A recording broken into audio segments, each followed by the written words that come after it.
Tonight, Jodi Arias prosecutor Juan Martinez has been punished by his boss. But Maricopa County Attorney Bill Montgomery won't say why Martinez was punished. Martinez's behavior during the Arias trial has made him the target of ethics investigations by the state bar.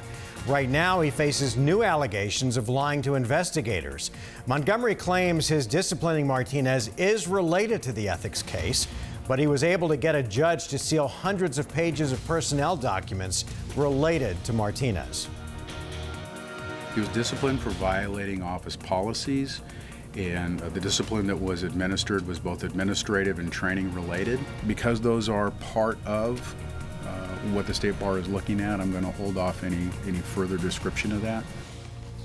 The Arizona Republic has reported that Martinez was the subject of an internal investigation by the county attorney's office related to inappropriate behavior toward female employees. Montgomery confirmed that the county continues to pay for Martinez's ethics lawyer.